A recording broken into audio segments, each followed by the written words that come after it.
Hello, my darlings. It's ALB in Whisperland here. Hope that you are doing well and this video finds you well. In today's video, I'm going to be doing a little review of this little pink keyboard. This little keyboard that's about the size of a calculator is a shortcut keyboard for the iPad, and specifically for a program called Procreate. Now, a lot of you are artists who use Procreate just like I do, so I thought that this would be of interest to you. I bought this for myself, and I just wanted it anyway. But I know that a lot of you are often interested in the same kind of things that I am, so I figured I'll tell you my thoughts on this keyboard. Now, because I do a lot of ASMR keyboard videos, I should say, every once in a blue moon, a keyboard company will send me a keyboard, and I always put in the description if that keyboard was sent to me for review purposes. I mentioned that because I wanted to be really clear that this was not sent to me. I just decided to order this because a couple of my artist friends on Twitter bought this for themselves. They said that they liked it. And look, I'm a sucker for a little cute pink thing on any level, let alone something that is made for a program that I use pretty exclusively these days. So it seemed pretty meant to be. It is pretty small, so I'm gonna bring you in nice and close so that you can see all of the details on this keyboard. And we're gonna do a little bit of drawing as well. And at the end of the video, I'm gonna do a section that's literally just typing on this keyboard, so you'll be able to hear all of the wonderful, wonderful keyboard sounds that we all know and love. Here's the keyboard close up. You can see it's about the size of my hand, give or take. It's pretty small, which is really nice for traveling, or at least I think it is. I haven't actually had the opportunity to do any traveling or on the go illustrating with this just yet. Hopefully in the near future. But it's nice and small, it's a good size. I'm so used to, with my iPad, sometimes I'll hook it up with a Bluetooth keyboard to be able to type in emails and documents, things like that. And it does feel kind of cumbersome at that point. It kind of feels like I may as well just be working on a laptop or something like that, you know what I mean? So this is nice and small, and I do like that about it. I'll show you the features. So turn it this way.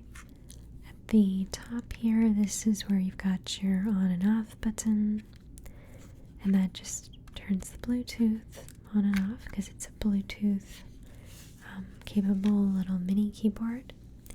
Up here we have the micro USB port. That's how you charge it. Takes about 2 hours or so to fully charge. Usually I'll just do it overnight, so I don't have to worry about it. The key though is remembering to turn this off when you're not using it, and I've forgotten that many times. One thing I really like is that on the back of the keyboard you have these little little silicone feet. I guess they're kind of like feet. 1, 2, 3, 4 feet. And that really helps because, as you can see, this is quite slippy plastic. If you didn't have these little silicone feet, I think this would just honestly fall off my desk very easily. I can see myself doing that. But with the little silicone feet, I don't have to worry about it at all. So that's a design feature I really like. Let me tell you a little bit about all of these button commands. Now, I've had this for a couple weeks now, and there's some button commands I just straight up do not use, probably will never use, but I'm not too stressed about that because honestly, they were commands I wasn't really using in Photoshop, or excuse me, Procreate all that much to begin with. And sorry, talking about desktop stuff, I also use Photoshop on my computer, so that's why I got a little tongue twisted there. So here are the features. Starting in the left hand corner, we've got this one right here and this one right here. These are your decrease and increase brush size keys. I use these all the time, especially when you're shading something in. You might want to really quickly increase your brush size, or when you're using your eraser to get a little tiny detail, just really quickly decrease your brush size there. I also very often use these ones right here.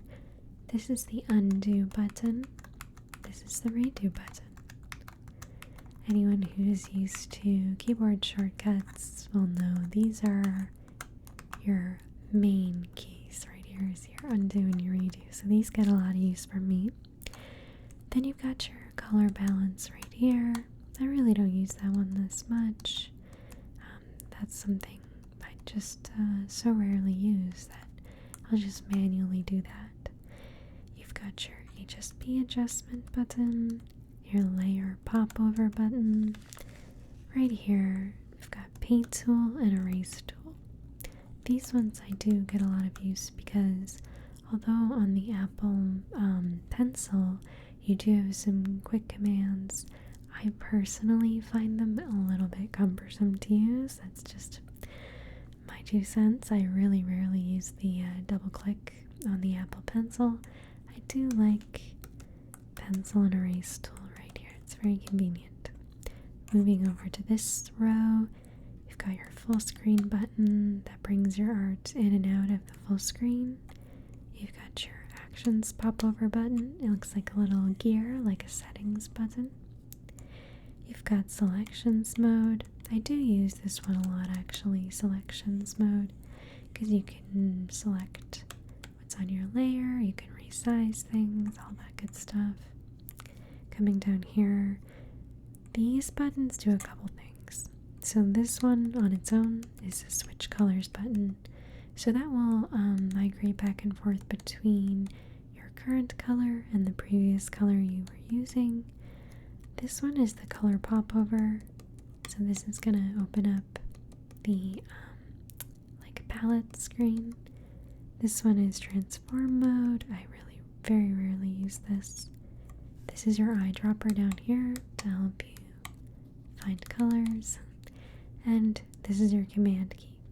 As well, quick menu right here. I don't use this one very much, but you can hold command key and hit other buttons. This command +1 is cut. This command +2 is copy. This command +3 is paste.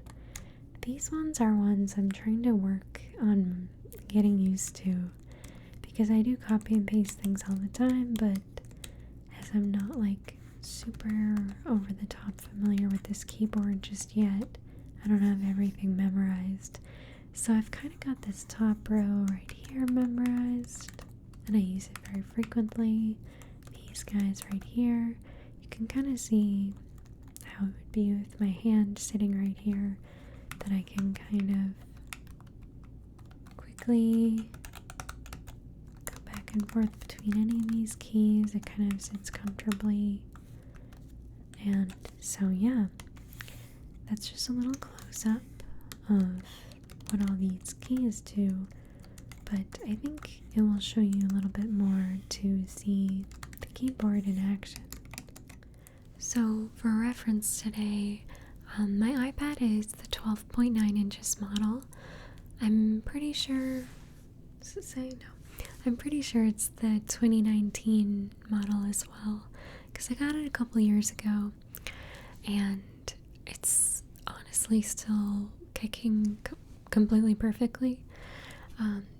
This video is obviously not a review of the iPad itself or of Procreate, but I just want you to know what I'm working with, just in case you're curious. This feels like a pretty good setup here for my iPad. Hopefully you can see everything okay. So I have my little shortcut keyboard over here in my left hand because I'm kind of ambidextrous, but as far as drawing goes, I pretty much exclusively draw with my right hand, and so I have it placed on the left here. If I'm being totally honest with you, it kind of does feel like this keyboard is made with someone who's right-handed in mind, only because the quick menu is like kind of, I don't know, when I think of putting my hand right here, the quick menu being this like, you know, larger button, it seems like it's kind of made for a left hand, but maybe someone who is left-handed and also has this keyboard can chime in on that. But it works out pretty well for me, you know. My condolences though, because I know what it's like. A lot of the world is not set up for left-handed folks, and there are a lot of you out there, so that's why I wanted to mention that this kind of feels a little bit like, yeah, like it's made for right-handed folks. So I've just got a new piece here. I'm using Procreate today. Obviously, like, this keyboard is made with Procreate in mind, but I know that you can, I've heard anyway, I haven't done it myself, of other folks kind of like setting this up with some keyboard shortcuts for other things like Clip Studio Paint, other iPad illustration tools. I haven't done it. I don't use Clip Studio Paint as of yet, so I'm just using it kind of out of the box as it's intended to be. So yeah, I'll just pull up a new little empty canvas here, and we'll just get started on a little sketch here. So I'm just going to give you a couple examples of my most frequently used buttons. So we've got the undo here and the redo. I use these a lot because with digital art I both make a lot of mistakes and change my mind a lot, I guess you could say. You do need practice. You'll notice I'm kind of like hesitating and going to, it's so ingrained in me. It's such like muscle memory at this point for me to go and use hand motions and quick commands with a lot of Procreate. And to be honest, when I first got Procreate, I did not find it very intuitive.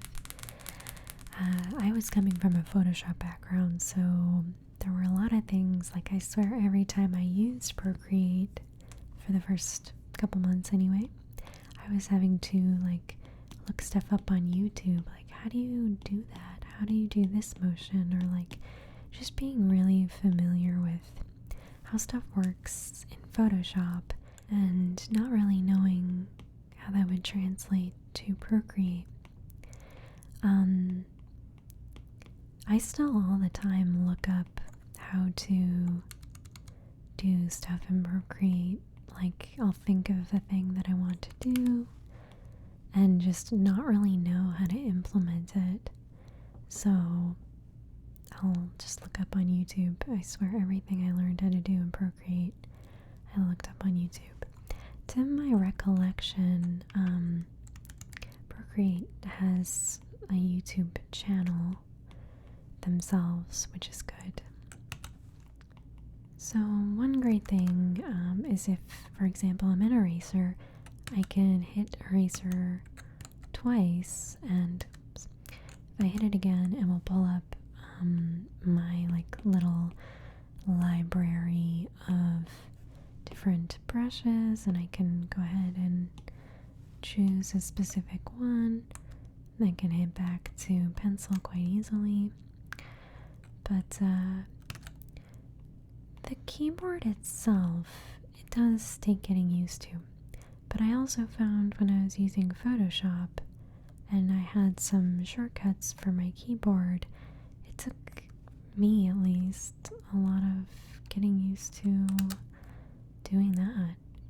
For things to become second nature in any platform or way, I think you really do have to take a lot of time and practice with them. So let's go ahead and use this tool, and I can select the eye, copy and paste, and then I'm just going to move that right over here. One of the fun, just kidding, not fun at all, things in art can be making both eyes exactly the same. And when it comes to digital art, you can just go ahead and kind of, I don't want to say cheat that, because it's not cheating, but you can just copy and paste that.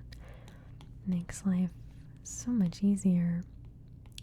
So when I first got this shortcuts keyboard, I was kind of feeling like a lot of the actions might be a little bit redundant, because I probably personally only have a lot of use for, I don't know, like half or less of the buttons.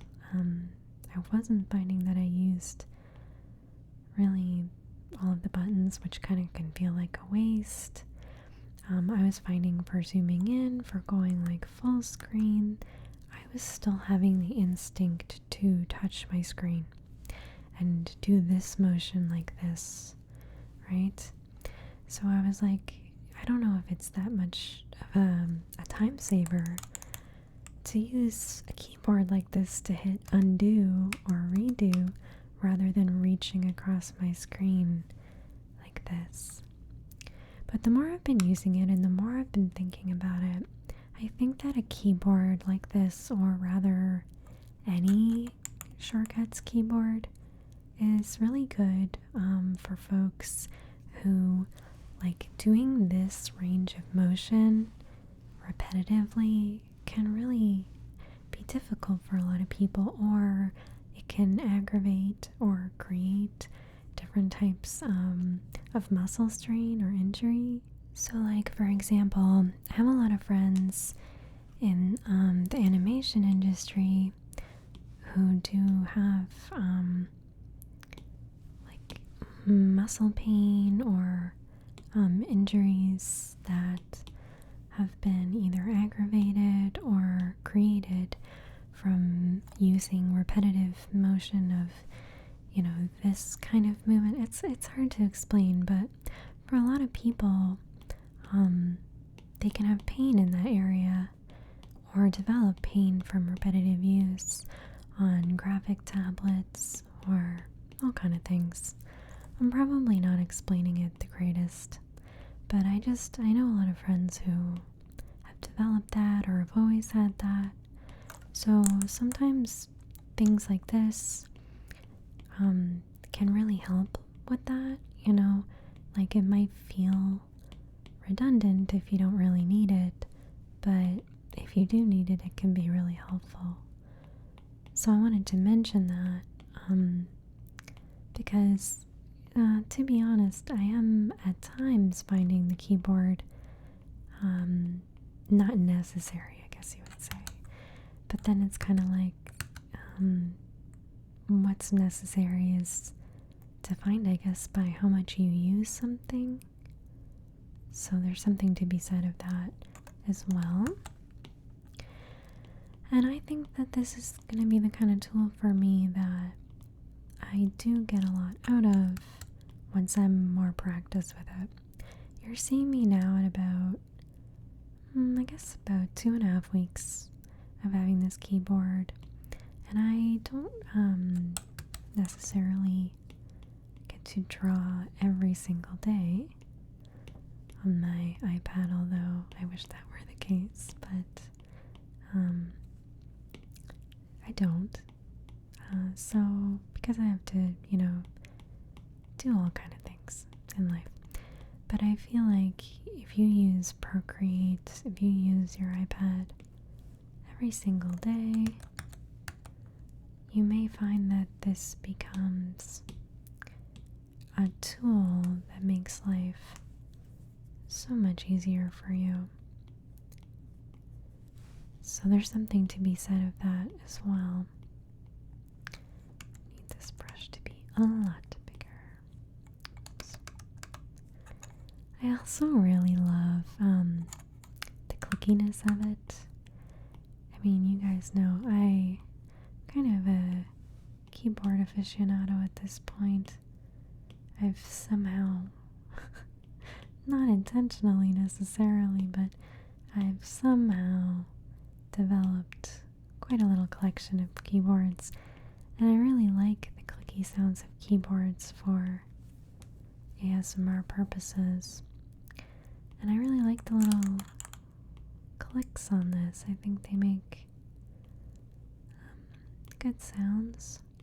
They don't seem to have like any particular special springs from what I can tell. At least not ones that jump out to me while I'm hearing it. But, they're a good sound. I would say it's not made like, I don't want to say it's poorly made. It's very well made for what it is. But you wouldn't necessarily want to like throw it around a ton.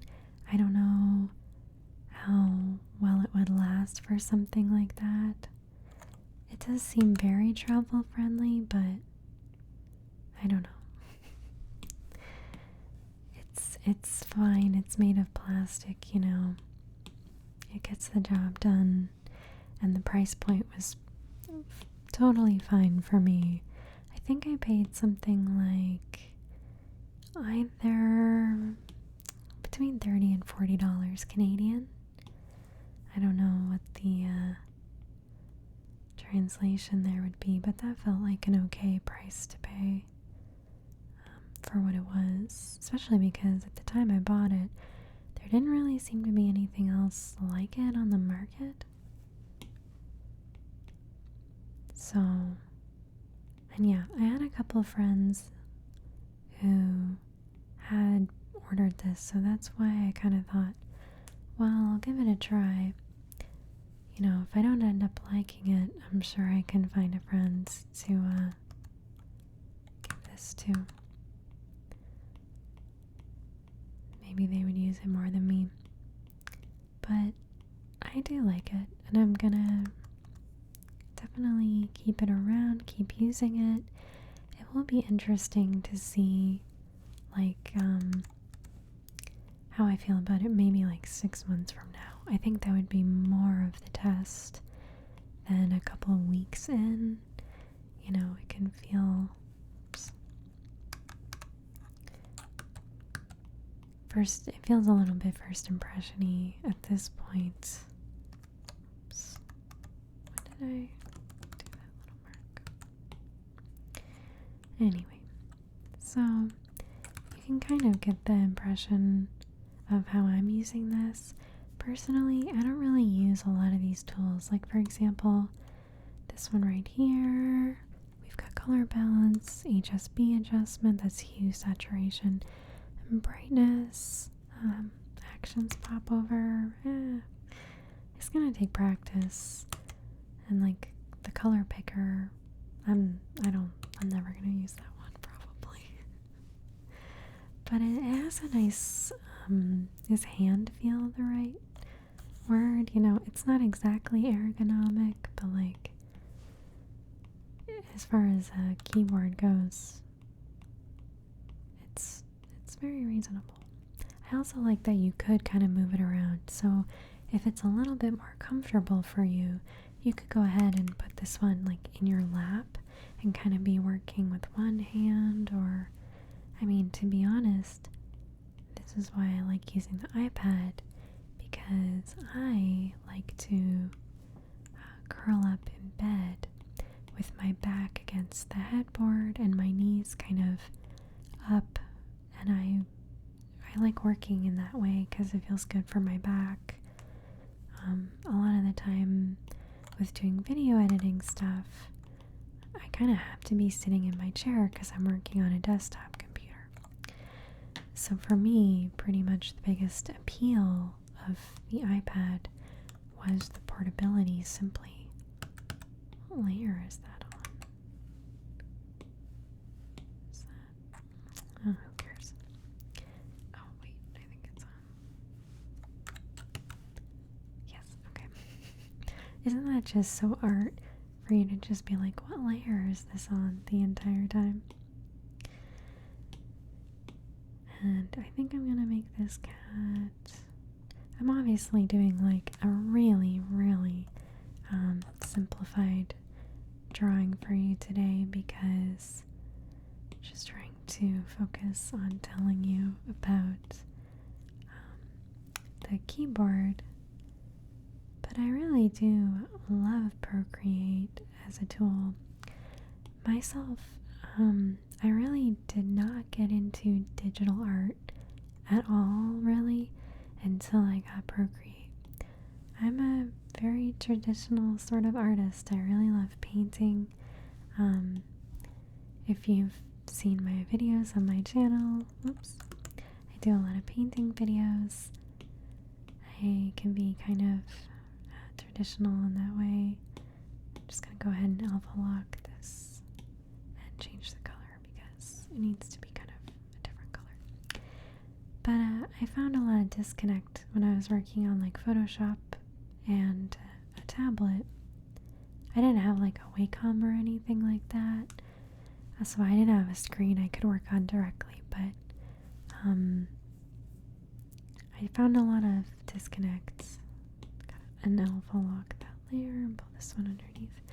I found a lot of disconnect. I found like I really didn't get digital art. I didn't find my own style in it until I started working on the iPad a couple years ago. And that was what helped me kind of get my groove with things. So it's kind of nice to see that a lot of different accessories are coming out now with regards to Procreate. I would like to see maybe some different cases. Like they do make cases for folks who use the iPad to draw, but none of them are really like that cute in my opinion. I haven't been able to find super cute ones anyway.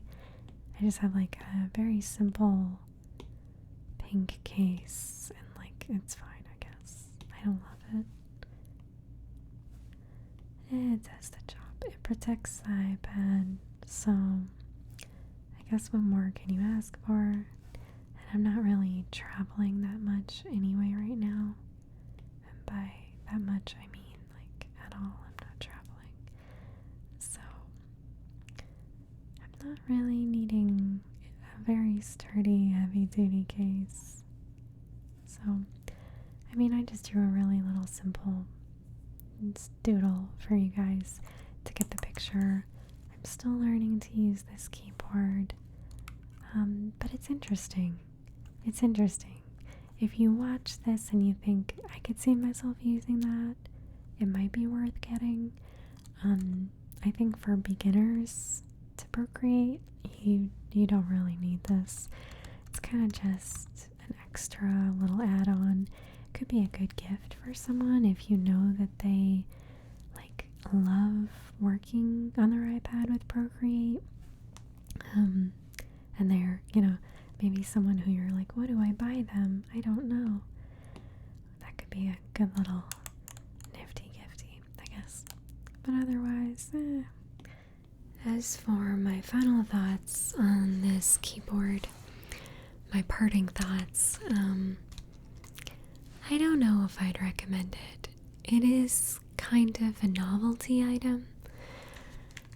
Whether or not it would really exponentially make your workflow easier or life-changing would really depend on what your specific needs are. For me, it does kind of feel like a novelty, but like I said, if you have a friend who you need to get them a gift for whatever reason and they use Procreate all the time, it could be like kind of a neat thing to get, because most people have never seen these before, or it's really cute too, but it's really not a necessity item. You don't need this. If you were gonna invest in other things for Procreate, I think I would go for like some in-program brushes or things like that over something like this. But it's cute. And I'm a well-known sucker for tiny, cute, pink things. So if you are enjoying the keyboard tapping, stay tuned, because we're now just gonna enjoy some of that tippy-tappy keyboard sounds. And I hope you all enjoyed this video. Have a wonderful night.